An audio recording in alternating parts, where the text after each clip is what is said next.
할렐루야. 이 시간 주일 3부에 나오신 모든 성도님들을 진심으로 환영하고 축복합니다. 비대면 예배가 시작이 되었고 이렇게 온라인으로 성도님들 뵙지만 오늘 예배 가운데서도 하나님의 귀한 임재와 또 은혜가 흘러가길 소망합니다. 우리 먼저 찬양으로 하나님 앞에 고백하며 이 시간 나아가길 소망합니다. 우리가 약할 때 강함을 주시고 또 그 자리를 채우시는 하나님을 이 시간 함께 찬양하며 고백합니다. 약할 때 강함 되시네, 약할 때 강함 되시네, 나의 보배가 되신 주 나의 모든 것. 주 안에 있는 보물을 나는 포기할 수 없네, 주 나의 모든 것. 예수 어린 양 존귀한 이름, 예수 어린 양 존귀한 이름. 다시 한번 고백합시다. 약할 때 강함 되시네, 약할 때 강함 되시네, 나의 보배가 되신 주 나의 모든 것. 주 안에 있는 보물을 나는 포기할 수 없네, 주 나의 모든 것. 예수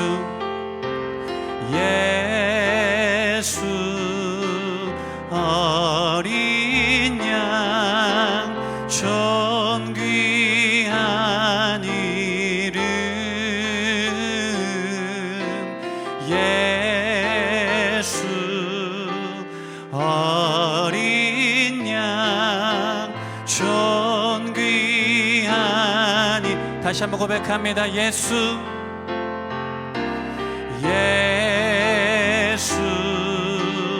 어린 양 존귀한 이름,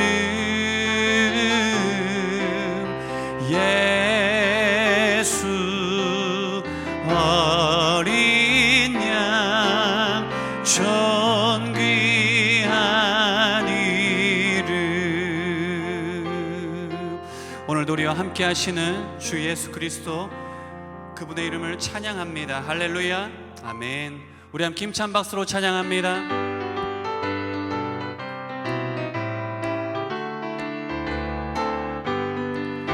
내가 매일 기쁘게 순례의 길 행함은 주의 팔이 나를 안보함이요, 내가 주의 큰 복을 받는 참된 비결은 주의 영이 함께함이라.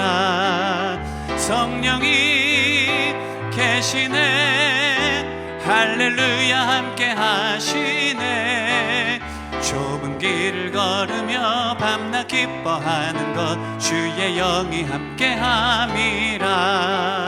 전에 죄에 빠져서 평안함이 없을 때 예수 십자가의 공로 힘입어 그 발 아래 엎드려 참된 평화 얻음은 주의 영이 함께하. 성령이 계시네, 성령이 계시네, 할렐루야 함께 하시네, 좁은 길을 걸으며 밤낮 기뻐하는 것 주의 영이 함께함이라.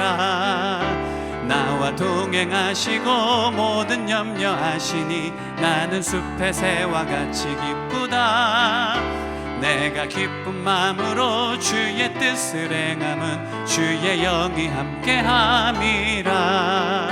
성령이 계시네, 할렐루야 함께 하시네, 좁은 길을 걸으며 밤낮 기뻐하는 것 주의 영이 함께함이라. 세상 모든 욕망과 나의 모든 정욕은 십자가의 의미 못을 박았네. 어두운 밤이 지나고 무거운 짐 벗으니 주의 영이 함께함이라. 성령이 계시네. 할렐루야 함께 하시네. 좁은 길을 걸으며 밤낮 기뻐하는 것 주. 우리 3절 다시 한번 고백합시다. 나와 동행하시고 모든 염려 아시니 나는 숲의 새와 같이 기쁘다. 내가 기쁜 마음으로 주의 뜻을 행함은 주의 영이 함께하. 성령이 계시네. 성령이 계시네. 할렐루야 함께 하시네. 좁은 길을 걸으며 밤낮 기뻐하는 것 주의. 다시 한번 고백합시다. 성령이 계시네. 성령이 계시네. 할렐루야 함께 하시네. 좁은 길을 걸으며 밤낮 기뻐하는 것 주의 영이 함께함이라. 할렐루야. 우리 함께 하시는 주님을 찬양합니다. 할렐루야. 이 시간 우리 함께 고백하며 나아갑시다. 슬픈 마음 있는 자, 슬픈 마음 있는 자, 몸과 영혼 병든 자, 누구든지 부르시오. 예수 이름 부르시오. 그 이름을 믿는 자, 그 이름을 부르는 자, 그가 어떤 사람이든 그는 구원 얻으리. 예수 예수 예수, 능력의 그 이름 예수 나 외쳐 부르네.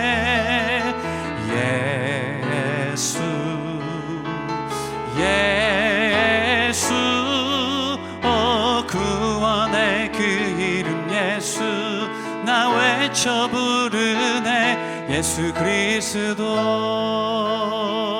계속해서 고백합시다.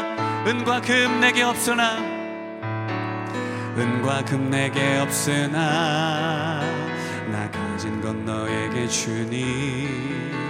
능력의 이름 예수라.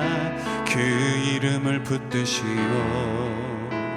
그 이름을 믿는 자, 그 이름을 외치는 자, 그가 어떤 사람이든 그는 영광 보리라. 함께 고백합시다. 예수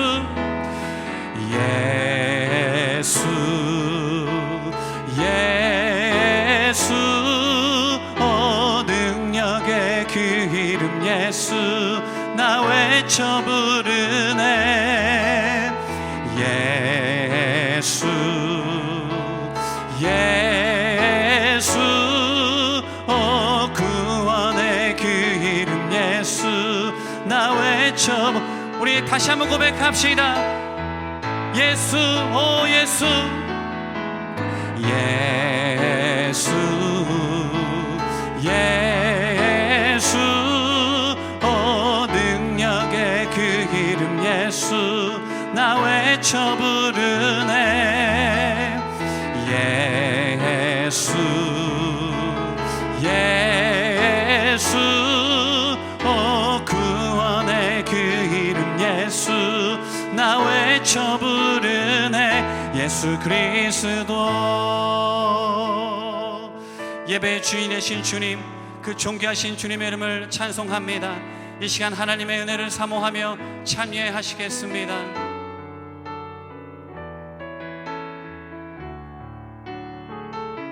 이제 말하기를 여호와께서 우리 편에 계시지 아니하셨더라면 우리가 어떻게 하였으랴. 우리의 영혼이 사냥꾼의 올무에서 벗어난 새같이 되었나니 올무가 끊어짐으로 우리가 벗어났도다. 우리의 도움은 천지를 지으신 여호와의 이름에 있도다. 아멘. 하나님 아버지, 이 시간에 통함으로 주 앞에 나왔습니다.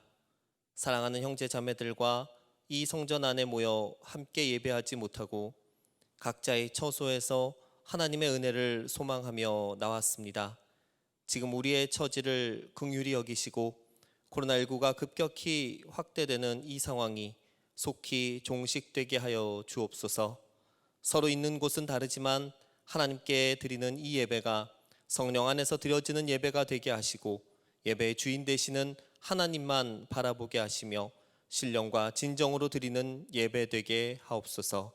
이 땅의 치료자 되시고 구원자 되시는 예수님의 이름으로 간절히 기원하옵나이다. 아멘. 내 눈을 들어 두루 살피니 사나기나 날 돕는 구원 어디서 오나 그 어디서 하늘과 땅을 지은 여호와 날 도와주심 확실하도다.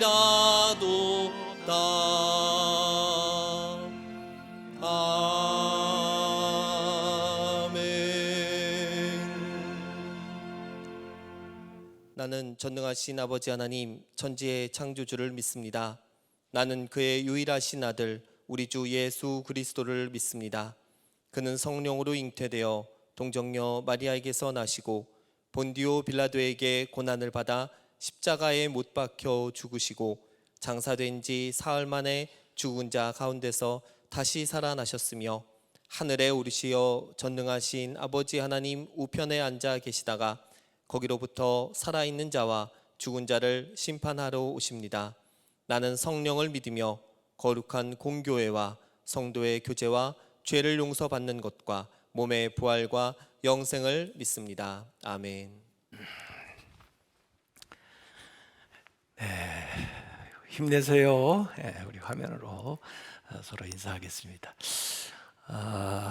오늘 예배가 그동안 코로나19 상황 중에서 제일 좀 심각한 단계에서 드리는 예배인 것 같습니다. 이번에 좀 더 위험하게 된 것은 전국적으로 어느 곳에 또 감염자가 또 본인도 모르는 사이에 감염을 전파할 수 있는 그런 위험성이 있기 때문에 좀 어렵다 이렇게 판단을 했습니다. 그래서 정부의 그 노력에도 우리가 같이 협력을 해야 되고 또 우리가 이웃사랑하는 그런 정신도 실천을 해야 되기 때문에 온라인 예배로 이렇게 진행을 하게 돼서 가정에서 예배를 드리게 됐습니다. 요새 제가 그 페이스북에 보니까 그 카툰 하나 올라온 게 있더라고요. 마귀가 코로나19로 교회에 모이지 못하게 만드니까 하나님이 모든 가정을 다 교회로 만드셨다 이렇게 하는데, 하나님이 계시는 곳이 다 가정이고 또 우리가 교회고 예배드리는 곳이 또 하나님이 계시는 장소입니다. 그래서 장소는 달라도 같은 마음으로 예배에 참여해 주시면 감사하겠고요. 오늘 교회는 예배 진행을 위한 최소의 인원만 나와서 예배를 진행을 하고 있습니다. 그렇지만은 우리의 그 헌신과 또 예배를 통해서 모든 온라인으로 드리시는 분들이 같이 하나님께 영광을 돌리게 될 줄로 믿습니다. 주보에 자세한 사항들 나와 있으니까요, 참고해서 보시고요. 특별히 이번 주간에는 될 수 있으면 그 가정에 머무는 게 참 좋을 것 같습니다. 전국적으로 확산되고 있고 어제도 거의 400명 가까이 지금 감염자가 나와 있기 때문에 주의를 특별히 이번 주간에 하셔야 되겠고, 이 새벽 기도회를 계속해서 지금 온라인으로 진행을 하고 있습니다. 5시 반에 모이는 그 새벽 기도회, 교회 참석을 못 하시지만은 어느 곳에서나 온라인으로 참여할 수 있습니다. 그래서 특별히 이번에는 코로나19 감염병 이제 차단을 위해서, 또 방역에 힘쓰는 분들을 위해서 중보하고, 또 나라 민족을 위해서 기도하는 시간들을 계속해서 가질 것입니다.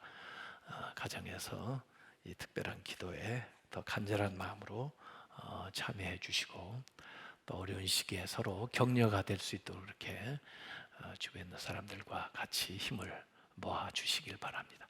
하나님 우리와 함께 하시고 또 여러분을 지켜주시길 바라겠습니다. 고맙습니다.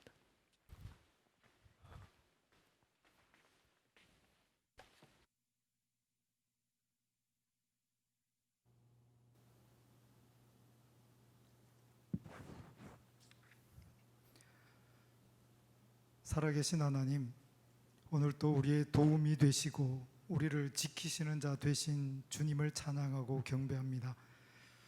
이 예배를 통하여 주님 홀로 영광 받으시옵소서.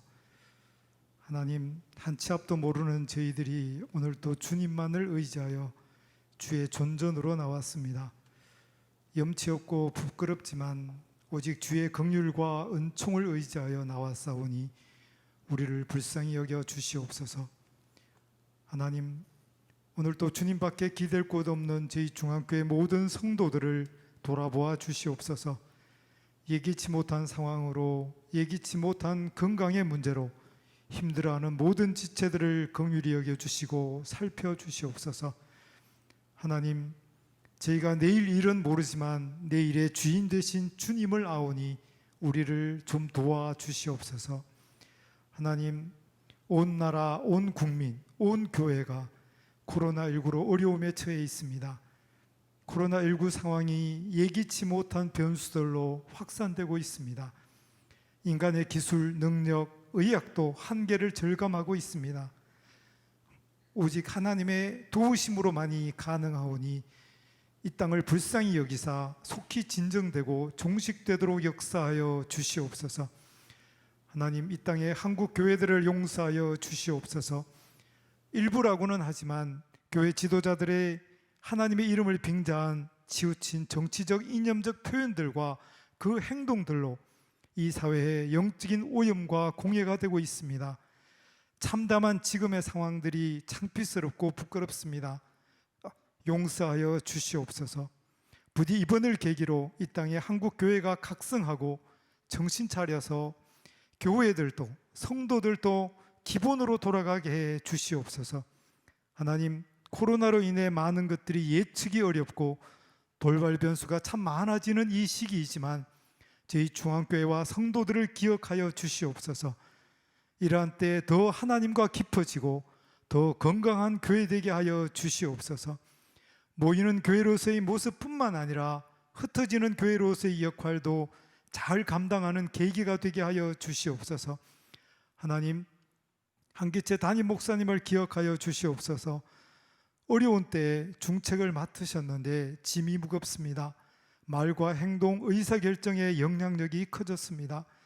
모든 일들을 잘 분별케 해주시고 하나님이 도우시고 때마다 일마다 돕는 손길들을 많이 붙여 주시옵소서. 오늘도 담임 목사님을 통해 선포되어지는 말씀 가운데 은혜를 더하여 주시고 지치고 상한 심령들이 여호와로 말미암아 회복되고 소생케 되는 은총을 주시옵소서. 오늘도 저희 수준에 맞춰 주실 말씀을 기대하고 소망합니다. 부득이하게 다양한 곳에서 드려지는 모든 예배를 주님 받아주시고 영광 받으시옵소서.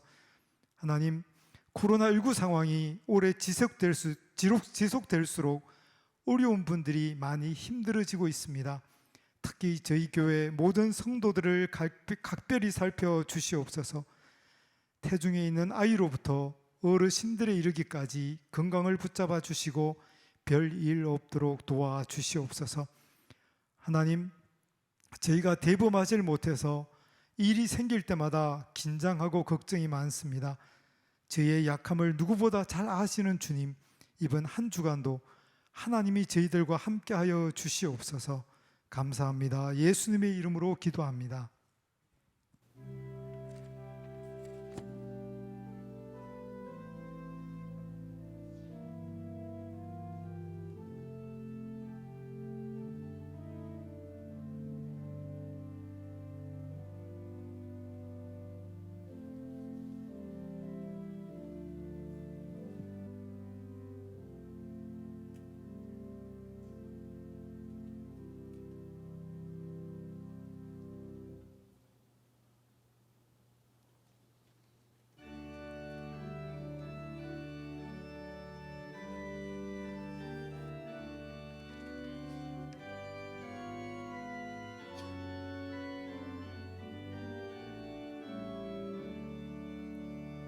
샤론의 꽃 예수 나의 마음에 거룩하고 아름답게 피소서.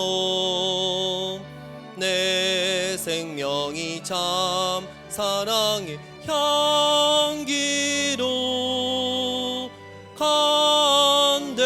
간데마다 풍겨나게 하소서. 예수 샤론의 꽃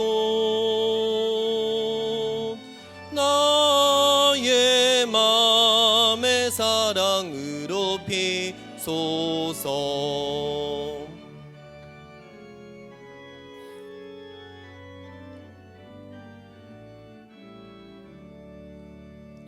샤론의 꽃 예수 길이 비소서. 주의 영광이 땅 위에 가득해.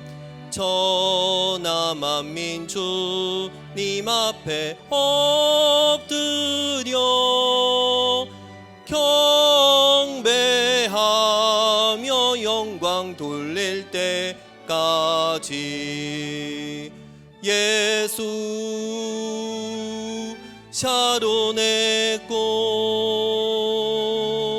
나의 맘의 사랑으로 피소서. 아멘.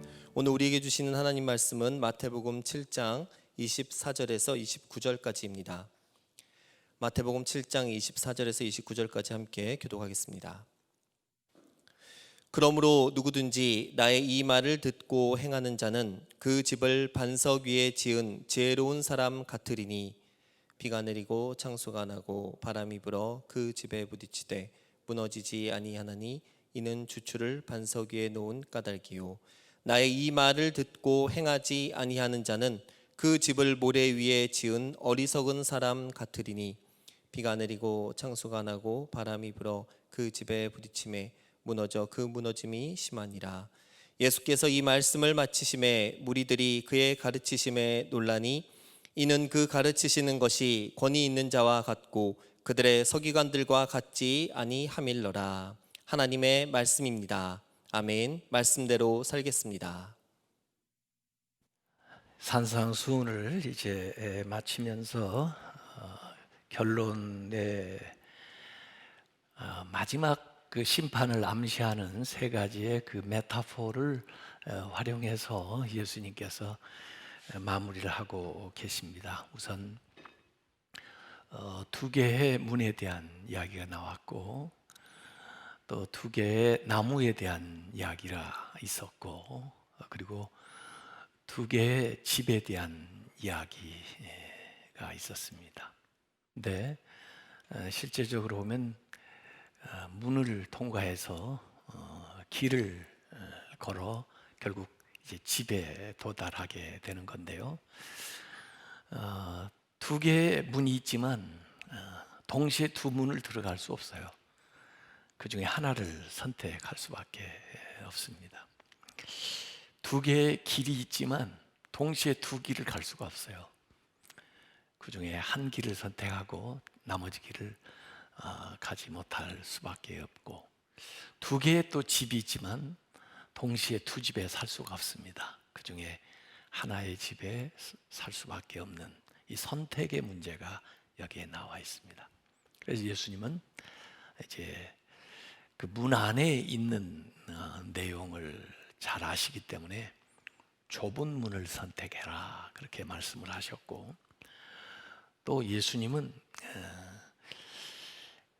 그 집이 앞으로 어떤 일을 당하게 될 것인가 하는 그 일들을 미리 예견하고 아시기 때문에 반석 위에 지은 집이 돼야 된다 이렇게 말씀을 하시는 거죠. 그래서 어찌 보면은 앞으로 있을 마지막 일들을 우리에게 상기시켜 주면서 그것을 대비해서 또 그걸 상정해 가지고 선택을 바르게 해야 된다 하는 교훈을 우리에게 주고 있는 겁니다. 그래서 오늘 이야기는 뭐 큰 집, 작은 집에 대한 이야기도 아니고 무슨 자가 주택, 뭐 월세집 뭐 이런 것도 아니고 그보다 더 근본적이고 중요한 그 집의 기초, 안전에 대한 문제를 예수님께서 이 얘기를 하고 계십니다. 마치 모세가 그 가나안 땅을 내다보면서 느보산에서 이스라엘 백성들에게 지난 시간들을 전부 돌이켜보면서 교훈을 주고 또 그들에게 결론적으로 얘기했던 그 신명기 30장 15절에 나오는 말씀이 연상이 돼요. 보라, 내가 오늘 생명과 복, 사망과 화를 너희 앞에 두었나니 생명과 복의 길을 선택해라 이렇게 얘기한 것처럼 예수님도 우리에게 무너지는 모대 위에 지은 집이 있는가 하면 모든 것을 견딜 수 있는 반석 위에 지은 집이 있는데 너희들은 반석 위에 집을 지어야 된다 이런 말씀을 우리에게 주고 계시는 거죠. 그것이 바로 생명을 얻는 길, 복을 받는 길이기 때문에 그렇습니다. 오늘 집에 대한 이야기를 예수님이 특별히 하시는 것은 예수님 자신이 목수이신데 주로 이 집을 짓는 일을 하시는 그런 목수셨기 때문에 누구보다도 집을 많이 지어봐서 어떤 집이 진짜 좋은 집인지를 잘 알고 계시는 거예요. 최근에 제 손자 아이를 이제 영상으로 이렇게 통화를 종종 하는데 그 아이가 듣고 싶은 동화가 그 Three Little Pigs, 돼지 형제 삼형제, 그 얘기를 그렇게 듣고 싶어해요. 그 포탈 요새 새로 나온 기계에 보면은 그 스토리 타임 하면은 그 이야기 선택하면 그 이야기 자막이 뜨고요. 이야기를 읽어주면 음향 효과가 거기 좀 나오고, 그 다음에 그 돼지 얘기할 때는 돼지 가면을 이렇게 씌워주고 여우 나올 때는 여우 가면을 씌워주고 그래요. 그러니까 아이가 그 그림을 보면서 그 동화를 듣는데 아마 그 여우를 그렇게 좋아하는가 봐요. 그래서 뭘 얘기해 줄까? 그러면 항상 그 월프 나오는 그거 하라고 저한테. 그래서 제가 그걸 자꾸 얘기를 해줍니다. 그리고 이제 물어보죠. 애가 제대로 들었나? 이 이야기가 무슨 뜻이냐? 그러면 그 3살 먹은 애도 알아요. 집을 탄탄히 지어야 돼요. 그러지 않으면 후 하고 울프가 부르면 날아가요. 요새 그 이야기는 조금 이전 나왔던 이야기하고 좀 버전이 좀 바뀌어서 그런지 바위가 아니고 스틸, 쇠로 집을 짓는 걸로 나오고, 그 다음에 그 쇠 집이 트랜스폼 됩니다. 와서 위기 어려움을 만나면 더 잘 지탱할 수 있도록 스스로 이게 변형이 딱 돼요. 그래가지고 지켜내는 그런 이제 스토리로 전개가 되던데, 어쨌든 사람이 안전하게 살려고 지어놓은 집이 어느 순간에는 사람을 지켜주지 못하고 오히려 그 집안에 있는 사람을 죽이기까지 할 수 있는 흉기로 돌변하는 경우도 있습니다. 이 산사태, 이 홍수 나고 그러면 나잖아요. 그때 집을 덮치면 오히려 집안에 있는 사람이 거기에 묻히죠. 제가 미국에 유학하면서 보니까 한국의 그 삼풍백화점이 무너진 게 미국에서 보도가 되는데, 아니 세상에 그 백화점에서 쇼핑하던 사람들이 그게 무너질 줄 어떻게 알았겠어요? 근데 그게 무너지니까 물건은 말할 것도 없고, 거기서 일하던 사람들, 또 그 쇼핑 왔던 사람들이 그 건물에 눌려가지고 오랫동안 이제 구조도 하고 실제로 돌아가신 분도 많이 계셨죠. 성수대교 붕괴돼 가지고 또 사람들이 죽은 일도 있었고, 아니 미국에서는 실제로 맨하탄에, 뉴욕에 그 월드 트레이드 센터, 세계 무역 센터, 쌍둥이 빌딩, 그 탄탄한 건물, 그게 그 테러에 의해서 순식간에 이렇게 건물이 무너지는 거, 누가 상상이나 했겠어요? 전혀 생각지 못한 일에 그 안에서 일하고 있었던 사람들이 자기를 지켜주리라고 생각했던 그 건물에 의해서 죽게 되는 그런 불상사가 일어나게 되는 거죠. 그래서 건물을 우리가 잘 지어야 되는데 과연 이 세상에 완벽한 건물을 지을 수가 있을까, 이런 의문이 일어나요. 모르겠습니다. 서울에 과거에 어느 정도의 지진이 일어났는지 몰라도 대체로 서울에서 대단한 빌딩을 지으려면 내진 설계를 한 6.5 지진에도 견뎌낼 수 있는 건물을 지면은 그러면 어느 정도 흔들리기는 해도 무너지지는 않는 이제 건물이 될 텐데, 그러나 그렇게 졌다 할지라도 만약에 역사상에 있어 본 적이 없었던 강도의 지진 한 10.0 정도가 와서 들이닥치면 6.5에 7.5에 뭐 견딜 수 있던 빌딩으로 지었던 것이 무너지게 되는 거죠. 그러니까 완벽한 건물은 없습니다. 그러면 처음부터 질 때 10.0에도 견디게 지지, 그러는데 그 건축비를 감당을 못하는 거죠. 그래서 세상에서 완벽하다는 것은 불가능합니다. 그래서 오늘 두 가지의 건물이 있어요. 근데 그 건물에 평상시에는 별로 차이를 느끼지 못했는데 실현을 당하게 되는 겁니다. 환경에 변화가 생기게 된 거예요. 그래서 비가 내리고 또 그 비가 모여서 땅 아래 스며들어 가지고 다시 이스라엘 같은 와디 같은 데서 용수숨 치는데 그게 홍수가 되고, 그리고 태풍, 옆에서 바람이 붑니다. 그러니까 위에서 비가 내리고 아래에서 홍수가 나고 옆에서 태풍이 치면은 그게 뭐 또 차례차례 오면 어떻게 견딜지 몰라도 이게 한꺼번에 일어나면은 보통 생각했던 것에서 상상할 수 없는 일들이 벌어지게 된다는 거죠. 지금 우리가 코로나19 상황을 지나고 있습니다만은 제 생애에는 그런 거 생각도 못 해봤어요. 그런 거 지금까지 경험도 못 해본 것을 지금 한 7개월 이상을 지속하는데, 아니 그동안 세계 강대국이라고 얘기했던 미국, 독일 뭐 이런 나라에서도 대책을 못 내놓고 있고, 전 세계가 다 동시에 지금 이 고난을 당하는데도 7, 8개월 동안 시간을 줘도 해결을 못해요. 그래서 진정되는 것 같다가도 다시 일어나고 다시 일어나고, 이런 상황 우리가 지금 경험을 하고 있는 거죠. 반석 모두 다 물론 반석 위에다 집을 지어야 될 텐데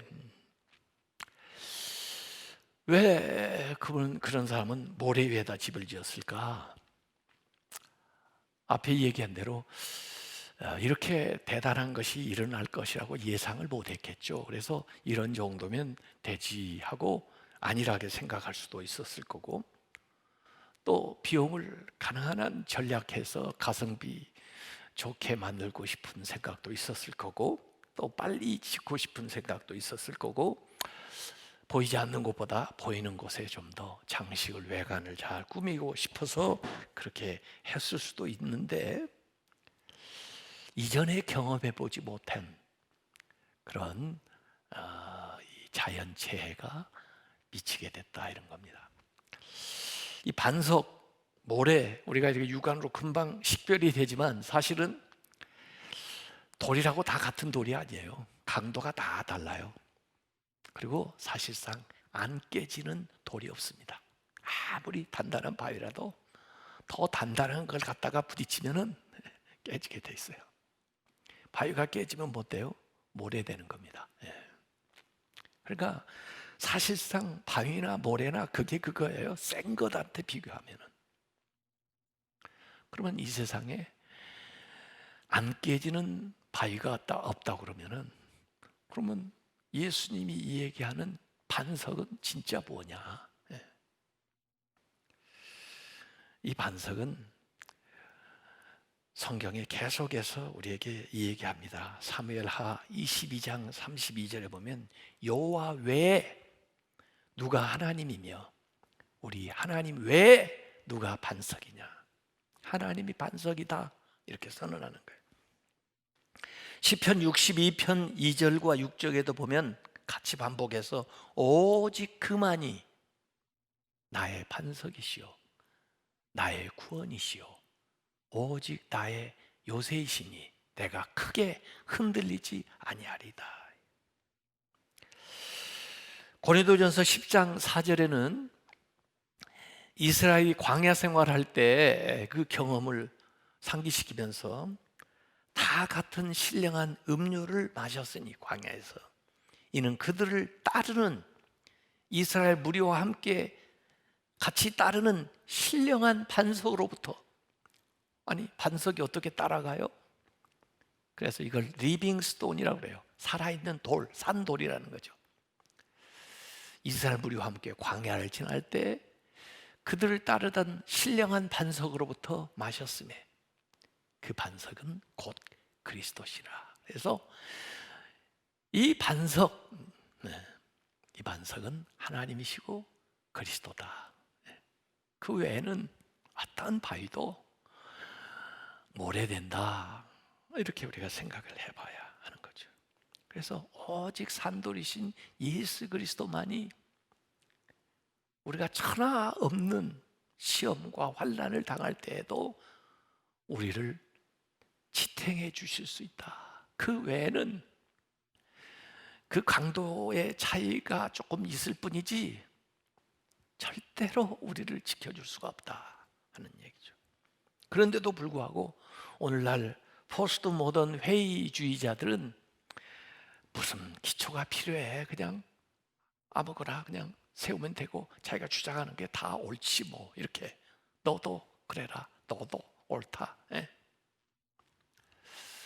기초를 인정하지 않아요. 또 최근에 이제 종교다원주의는 뭐 하나의 기초만 있어, 제각각 기초가 많이 있는 거지, 왜 예수님만 진리라고 그래, 다른 진리도 있는 거지, 이렇게 얘기를 하는 건데, 성경은 오직 주만이 반석이시오, 주님 같은 분은 없다 그래요. 그래서 사실상 믿는 사람들이 그러지 않아도 세상 사람들한테 미움을 받을 수밖에 없어요. 왜냐하면 우리는 그리스도만 반석이라고 그러니까. 그들은 그게 싫거든요. 고린도전서 3장 11절에서 13절까지 바울은 이렇게 얘기를 했습니다. 이 닦아둔 것 외에, 반석으로 쓰려면 기초로 쓰려면 잘 닦아가지고 해놓은 거죠. 이 닦아둔 것 외에 능히 다른 터를 닦아둘 자가 없으니 이 터는 집을 세우는 곧 예수의 그리스도라. 만일 누구든지 금이나 은이나 보석이나 나무나 짚이나 풀이나 이 터 위에 세우면 각 사람의 공적이 나타날 터인데, 여러 가지 재료가 있겠죠. 그날이 공적을 밝히리니 이는 불로 나타내고 그 불이 각 사람의 공적이 어떠한 것을 시험할 것임이라 그랬습니다. 그래서 앞에 예수님은 비, 홍수, 그 다음에 여기 태풍 얘기했는데, 오늘 바울은 불, 이걸 얘기하고, 또 다른 대목에서는 지진, 뭐 이런 것들이 그 당시에 자연재해로 생각을 했는데, 이런 것들이 닥쳐보면 재료를 뭘 썼는지, 기초가 무엇인지가 금방 드러난다는 거예요. 그것이 우리를 시험한다는 것입니다. 그래서 이 모든 것들이 내 인생의 집을 어디에 지었는가를 극명하게 보여준다는 거예요. 그래서 예수님이 지금 이 비유로 말씀을 하시는 건데, 이 집이 뭐냐? 인생입니다. 인생의 집을 얘기하는 거예요. 인생의 집을 어느 기초 위에 세웠는가, 그것을 드러낸다는 거예요. 물론 우리가 세상을 살아가면서 많은 사람의 도움을 받아가지고 이 집을 건축을 합니다. 부모에게 도움을 받고, 또 친구들에게, 또 선생님에게, 또 뭐 직장, 또 교회 생활하면서 뭐 해서 건물을 세워가는 거지만, 결국 나의 인생을 지어가는 거고, 결국 내가 책임져야 되는 삶을 살아가는 거예요. 근데 과연 내가 그 지은 그 집이 나를 지켜줄 수가 있나? 특별히 위기의 순간에, 어떠한 경우에도 이걸 자신하기가 참 어렵다고 말이에요. 이 어리석은 부자의 비유가 나오는데, 이 어리석은 부자는 사실상 보면 어리석은 것 같지가 않아요. 그는 창고를 미리 지어놓고, 또 예상한 대로 소출이 많이 나왔고, 그걸 거기다 가득 채워놨어요. 그러니까 부자고, 또 사람들이 볼 때는 참 부러운 사람이고, 또 선견지명이 있는 사람이고, 그리고 대단한 사람인데도 불구하고 하나님은 그를 볼 때 어리석은 사람이래요. 누가복음 12장 20절에 이 어리석은 자야, 오늘 밤에 너의 영혼을 내가 도로 찾을 텐데 네가 준비한 이 모든 것이 누구에게 되겠니? 그렇게 얘기해요. 그러니까 이 어리석다, 아까 모래 위에 지은 인생이 어리석다고 그랬거든요. 자기의 재물 위에, 자기의 지식 위에, 자기의 권력 위에 인생을 지은 사람을 하나님 보실 때는 어리석다, 이렇게 얘기하는 거죠. 그러면 지혜로운 사람이 되려면 반석 위에, 예수님이 반석이고 하나님이 반석이라는데, 그 반석 위에 집을 지으려면 어떻게 해야 되나? 오늘 예수님이 분명하게 말씀을 했습니다. 말씀을 지금 이제 마무리를 하는 마당에, 산상수훈에 모두 다 말씀을 들었잖아요. 그러니까 공통적으로 다 들었습니다. 그런데 그 듣고 행하는 사람은 반석 위에 집을 짓는 사람이고, 듣고 행하지 않는 사람은 모래 위에 집을 지은 사람이다, 그렇게 얘기를 하는 거예요. 그러니까 듣는 건 공통인데 다른 건 뭐냐면 행하는 것과 행하지 않는 거예요. 그것이 반석과 모래 위에 지은 집으로 나누어진다는 겁니다. 사실은 원래는 세 가지죠. 아예 듣지 않는 사람, 오지도 않은 사람들이니까 말할 것도 없고, 그러나 다행히 와서 주옥 같은 말씀을 예수님께 들었던 사람 가운데도 두 가지로 나눠진다는 거예요. 듣고 행하지 않는 사람하고 듣고 행하는 사람으로 나눠지는데, 그 결과는 반석 위에 지은 집과 모래 위에 지은 집으로 완전히 달라진다는 거예요. 근데 그것도 평소에는 잘 몰라요. 그래서 평소에는 구분이 잘 안 돼요. 똑같이 교회 다니고, 똑같이 설교로 말씀을 듣고, 또 때로는 똑같이 봉사도 하고, 똑같이 헌금도 드리고, 그렇게 해서 곁으로 볼 때는 구분이 안 가요. 원래 기초라는 것은, 건물의 기초는 제일 아래에 들어있는 거고 감춰져 있는 거예요. 그렇기 때문에 몰라요. 근데 거기에 비가 억수로 쏟아지고, 그리고 땅에서 홍수가 나고, 그리고 태풍이 쳐보면 안다는 거예요. 아니, 흔들어 보면 안다는 거예요. 불로 태워보면 안다는 거예요. 거기에서 이제 갈라지는 거예요. 그래서 앞에서도 주여 주여 말만 하고 행하지 않으면 나 너 모르겠다, 주님이 그러신다고 그랬는데, 여기 아멘 아멘 잘 듣기만 하고 행하지 않아도 역시 주님이 나 너 모르겠는데 그렇게 말씀하는 거죠. 그래서 이제 예수님이 산상설교를 마치고 이 사람들을 내보내는 마당에 마지막 당부 또 경고를 하는 거죠.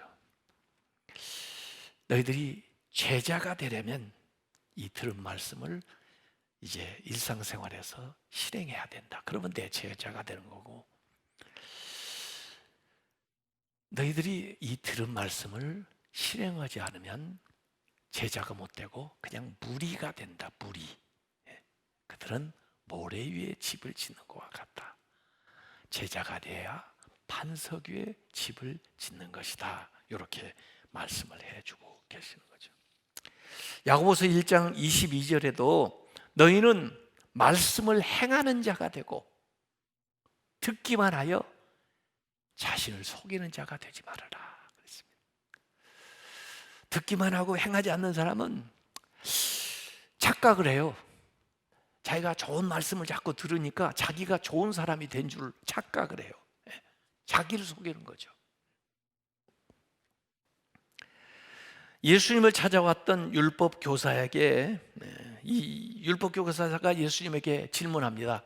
선생님, 어떻게 해야 영생을 얻겠습니까? 그랬더니 그가 선생 아니에요. 그러니까 예수님이 되묻습니다. 너는 어떻게 생각하냐? 너는 어떻게 배웠느냐? 너는 어떻게 가르치냐? 이렇게 물어보니까 성경 본인이 아는 지식을 총망라해가지고 아주 간략하게 대답을 했습니다. 하나님을 사랑하고 이웃을 사랑하는 것입니다. 그랬더니 예수님이 네 대답이 옳도다. 그가 알고 있는 지식에 대해서는 100점 만점을 준 거예요. 그런데 그것으로 끝나지 않고 예수님 말씀한 거예요. 내 대답이 옳도다. 일을 행하라. 그러면 살리라. 아는 것만 가지고 안 되고 그걸 살아야, 행해야 살게 된다. 구원받는다. 그런 얘기죠. 그러니까 우리가 믿는다고 보면서 행하지 않는 거, 그건 진짜 믿음이 아닙니다. 신행일치가 돼야, 믿는 거하고 살아가는 거하고. 하나님의 진리의 말씀을 듣는 거, 듣는데 행하지 않으면 그것도 진짜 들은 것이 아닙니다. 청행일치, 듣는 것과 살아가는 것이 일치돼야 되는 거예요. 그래서 예수님이 계속 지금 산상수훈에게서 우리에게 주는 말씀이 그런 거예요. 귀한 말씀을 들려줄 뿐만 아니라 그 말씀이 나의 삶에서 실천되어서 내 삶의 생명으로 나타나도록 그렇게 말씀을 하는 거예요. 그러니까 말씀 아무리 좋아도, 말씀이 아무리 반석이라도 그 말씀 옆에다가 집을 지어서는 안 된다. 그건 모래 위에 지은 어리석은 사람이지. 말씀 위에다가 집을 지어야 제대로 짓는 집이라는 거죠. 예수님을 아무리 메시아라고 해도 예수님 옆에다 인생을 지어가지고는 그것은 무너져요. 예수님 위에다가 인생을 건축해야 반석 위에 지은 집이 된다. 그런 거예요. 그래서 산상수훈은 복 있는 사람으로부터 시작을 한, 팔복으로부터 시작을 해가지고 결국 마무리에 진짜 그 복을 누리는 사람은 실천하는 사람이다, 행동하는 사람이다, 이런 결론에 도달하는 겁니다. 아까 비, 바람, 그 홍수가 난다고 그랬는데 이 오스왈드 챔버스는 세 가지 우리의 이 신앙의 세 가지 적을 얘기했어요. 세상, 육신, 그리고 마귀, 이런 것들이 이 3대 적. 근데 사실 인생 살다 보면 산전, 수전, 심지어 공중전까지 다 겪는다고 하는데, 이런 것들이 임할 때 결국 어느 구조물 위에 세웠느냐가 드러나게 된다. 예수님 옆에가 아니라, 말씀 옆에가 아니라 예수님 위에, 말씀 위에 집을 세우게 되면 예수님이 나를 붙들어준다. 그 말씀이 나를 붙들어준다. 그래서 오히려 세상이 더 강하게 힘들게 나를 흔들수록 더 강하게 주님 우리를 붙들어줘요. 흔들리지 않게. 주님이 영원히 흔들리지 않는 반석이기 때문에 내가 요동함을 당하지 않는다. 내가 무너지지 않는 것은 주님이 나를 붙들어 주시기 때문에 그렇습니다. 그래서 이 견고한 영원한 터전은 말씀밖에 없어요. 왜? 말씀은 영원 전부터 계셨고 영원까지 계실 것이기 때문에, 그 말씀 안에 모든 것이 들어있고 그 말씀으로 모든 것을 만드셨기 때문에. 그래서 성경에도 마태복음 24장 35절에 천지는 없어질지언정 내 말은 없어지지 않는다. 하나님의 말씀이 마지막까지 남게 되기 때문에 그 말씀 위에 서야 된다. 그래서 우리가 찬송가 488장 부를 때 주 나의 반석이시니 그 위에 내가 서리라. 그 위에 내가 서리라. 주님이 나를 붙들어 주신다 그 말이에요. 나를 보장해 주는 것은 앞으로 어떤 일을 만나지 못하게 알지 못하지만은 어떤 상황 속에서도 내가 확신을 가질 수 있는 것은 내 인생을 내가 책임지는 것이 아니고 주님이 나를 붙들어 주시고 계시다는 거, 그걸 믿는 것입니다. 그 믿음이 이 코로나19 상황에서도 우리를 지탱해 주는 거예요. 그걸 가지고 우리가 이겨나가야 되는 겁니다. 그래서 우리가 살아가면서 밖으로 외면의 집도 많이 져야죠. 외면의 세계를 갖고 나간다는 게 뭐냐면 업적도 쌓고 공로도 세우고 타이틀도 얻고 무슨 성공도 하고 밖으로 건물을 짓는 건데, 그러나 그렇게만 하면 안 되고 큰 건물을 지으려면 오히려 더 안으로, 내면으로 깊이 파고 들어가야 돼. 내면 세계를 갖고 와야 돼. 성품을 또 내 내면이 더 성장하도록 그렇게 갖고 나가야 돼요. 그래서 기반을 잘 닦아야, 영성을 잘 닦아 나가야 흔들리지 않아요. 그러지 않으면 내면이 부실해서 싱크홀 신드롬, 갑자기 구멍이 뽕 생겨가지고 푹 꺼지는 거죠. 인생이 한 방에 훅 하고 가는 거죠. 그래 오늘 예수님은 다가올 인생의 여러 가지 시험과 환난을 내다보면서, 오늘날 우리가 당하는 모든 시험과 환난은 마지막 날 임할 그 환난의 전조예요. 상기시켜 주는 거, 우리에게 준비시켜 주는 거예요. 우리가 지금 당하는 모든 일은 마지막 날 당할 것에 비하면 아무것도 아니에요. 비교할 수가 없어요. 그래서 이런 모든 것들을, 현상을 보면서 내 인생을 어디에 세울 것인가를 지금 결정을 하라 이거예요. 무엇이 너를 보장해 주겠니? 너 자신이냐? 이 나라냐? 네가 알고 있는 지식이냐? 기술이냐? 과학이냐? 어떤 능력이냐? 물질이냐? 무엇이 네 인생을 보장해 줄 수 있니? 이 세상이 흔들릴 때 누가 너를 붙들어 줄 수 있니? 어디 위에 내 인생을 세우겠니? 하는 것을 예수님이 얘기하는 거예요. 그래서 이 말씀 위에 세워져야 된다. 내 위에 내 인생을 지어야 된다. 그 얘기로 예수님이 산상수훈을 마무리하십니다. 이걸 다 들었던 사람들, 무리들이 거기 나와요. 이들이 이 가르침에 놀랬다. 서프라이즈. 와, 놀라워. 이런 이야기 처음 들어봤는데, 저분은 어느 대학을 나온 것도 아니고, 저분은 랍비도 아니고, 저분은 무슨 대단한 귀족도 아니고, 무슨 타이틀을 가신 분도 아니신데 참 놀랍다. 그 가르침에 놀라워요. 그러면서 그들이 여기 29절의 마지막 반응이 나오는 거예요. 이는 그 가르치시는 것이, 예수님이 가르치는 것이 권위 있는 자와 같고 with authority, 권위를 가지고 있단 말이에요. 그들의 서기관들과 같이 아니함이라. 그 당시에 율법을 가르친다고 하는 서기관들하고 가르친 거하고 완전히 다르다. 서기관들은 by authority, 자기들의 어느 수하에서 배웠다는 그거, 또는 무슨 뭐 학위든지 자기 지식이든지 뭐 이런 것들을 의지해 가지고 by authority, 내가 이런 대단한 사람이야 그래가지고 그걸로 얘기를 하지만 예수님은 그 자체가 with authority, 권위 있는 분으로 그들에게 다가왔다는 거예요. 그분이 뭘 다른 사람들처럼 학위를 가진 것도 아니고 무슨 대단한 경력을 소유하신 분도 아닌데 그 말씀이 가슴을 파고드는, 감동을 주는, 삶을 변화시키는 with authority, 권위 있는 가르침이었다 이거예요. 오늘날 우리의 문제는 뭡니까?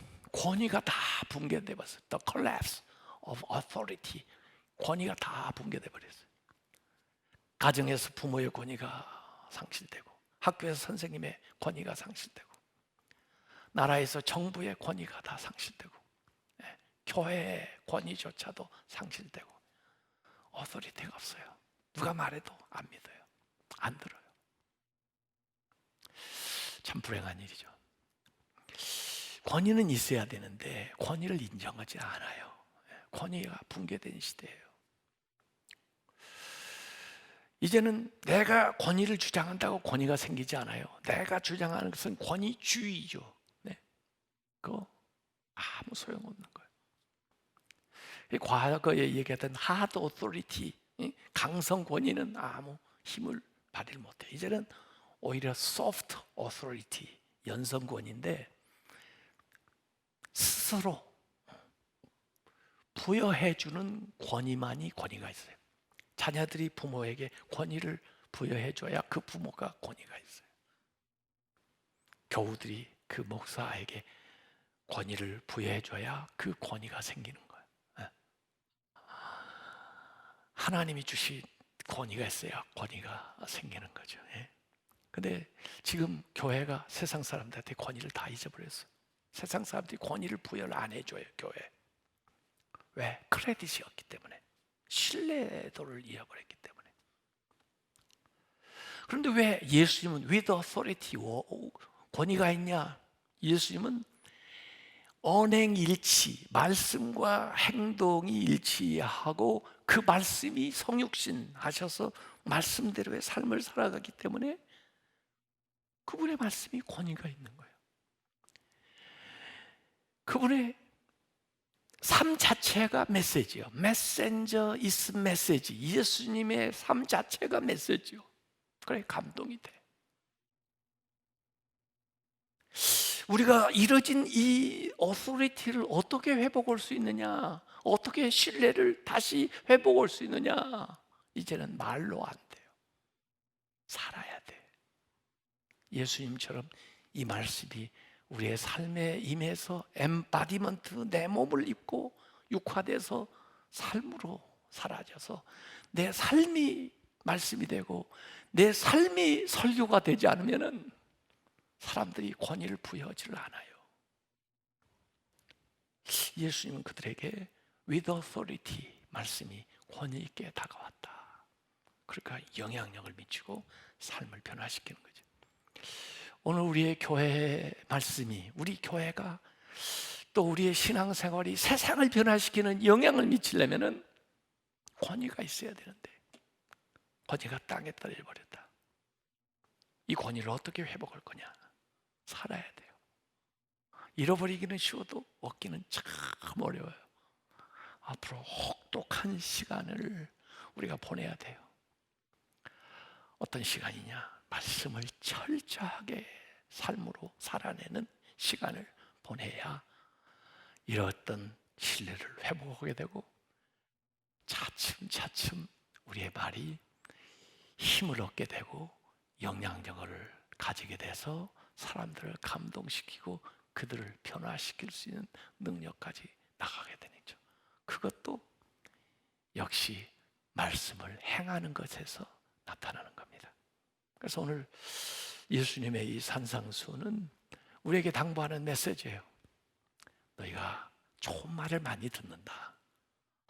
어찌 보면 충분해요. 충분해. 성경 가는 것으로 충분해요. 부족한 게 뭐느냐? 삶이 부족해요. 삶이. 더 살아야 돼. 더 알아야 되는 게 아니고 더 실천해야 되는 거예요. 너무 알기만 해도 안 돼. 실천해야 돼. 그래서 예수님은 이렇게 산상수를 말씀하시고 우리에게 적용하는 겁니다. 살아야 된다. 살지 않으면 안 들은 사람하고 똑같아. 모래 위에 지은 집이거든. 못 지켜줘. 무너진다고. 이 말씀 위에 너의 인생을 세워야 된다. 이 말씀이 나다. 이렇게 얘기하는 거죠. 그리고 예수님을 당신이 실제로 그렇게 사는 모습을 통해서 어떻게 살아야 되는가 하는 것을 우리에게 보여주셨어요. 이 예수님의 말씀, 이 말씀이 우리의 몸을 입고 우리의 삶에서 생활로 나타나시길 바랍니다. 그래서 우리의 삶이 반석 위에 주님 위에 서서 어떤 세상 시험과 환난과 어려움에도 주님이 나를 붙들어 주시기 때문에 흔들림이 없는 그런 견고한 반석 위에 지은 집과 같은 아름답고 복되고 안전한 삶을 사시길 주님의 이름으로 축원합니다. 기도하겠습니다. 아버지 하나님, 엄중한 상황이라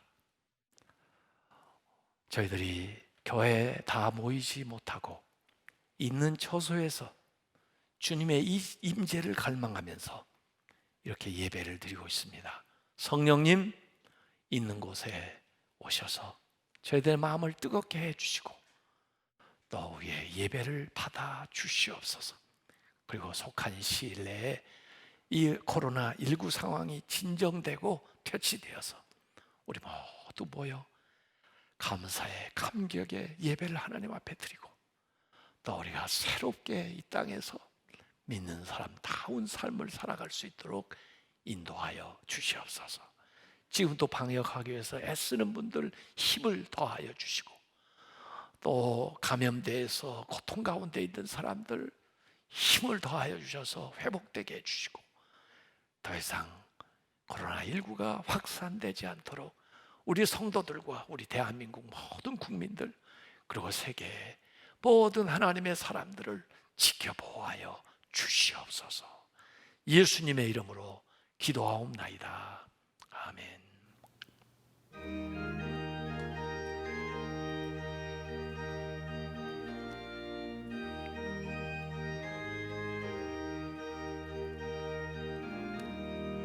주의 말씀 듣고서 준행하는 자는 반석 위에 터 닦고 집을 지음 같아 비가 오고 물나며 바람 부딪혀도 반석 위에 세운 집 무너지지 않네. 잘 짓고 잘 지세 우리 집 잘 지세 만세 반석 위에나 우리 집 잘 지세.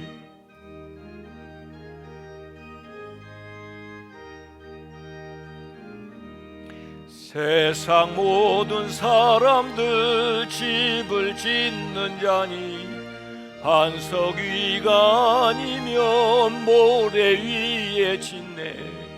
우리 구주 오셔서 지은 상을 줄 때 세운 공로 따라서 영영상 벌 주리. 잘 짓고 잘 지세 우리 집 잘 지세 만세 반석 위에 나 우리 집 잘 지세. 하나님 아버지, 어려운 상황 속에서도 최선을 다하려고 하는 저들의 마음을 보셔서 저들을 긍휼히 여겨주시고 주님의 사랑으로 저희들을 온전케 만들어 주시옵소서. 오늘 우리 성도들 가운데 몸이 불편한 사람 있습니까? 주의 능력으로 역사하셔서 치유하여 주시옵소서. 오래 지속되는 이 코로나19 때문에 마음이 우울하고 평안을 잃어버리고 또 물질적인 손실과 어려움 때문에 고통받는 우리 성도들 있습니까? 아버지 하나님, 이 시간 그들에게 소망을 부어주시고 주님이 저들을 붙들어 주셔서 다시 한번 일어설 수 있도록 역사하여 주시옵소서. 아버지 하나님, 주님께서 이 상황을 주의 능력으로 역사하셔서 연구하시는 분들에게 탁월한 영감을 주셔서 이 치료제나 또 그 백신이 속히 상용화가 될 수 있도록 인도하여 주옵시고 또 이 감염을 차단시켜 주셔서 저들 일상생활을 회복해 나갈 수 있도록 하나님께서 지켜보아여 주시옵소서. 주님 앞에 정성껏 어려운 중에도 드리는 예물 기쁘게 받아주시고 이 물질이 쓰여질 때 주의 능력이 나타나게 하여 주옵소서. 또 어려운 중에도 2학기 학교를 시작하는 학생들이 있습니다. 지혜를 주시고 또 여러 가지 환경 여건이 불리하지만은 그 가운데도 최선을 다할 수 있도록 도와주시고 또 이번에 모퉁이 돌 장학재단을 통해서 혜택을 받는 학생들도 힘과 용기를 내고 격려를 받아서 더 잘해 나아갈 수 있도록 하나님께서 축복하여 주시옵소서. 이제는 우리 주 예수 그리스도의 은혜와 하나님 아버지의 그 크신 사랑과 성령님의 감동 감화 역사하심이 이렇게 믿는 저희들에게 이 나라 이 민족 위에 코로나로 고통받는 온 세계 인류 위에 이제부터 영원히 함께 하옵시기를 간절히 축원하옵나이다. 아멘.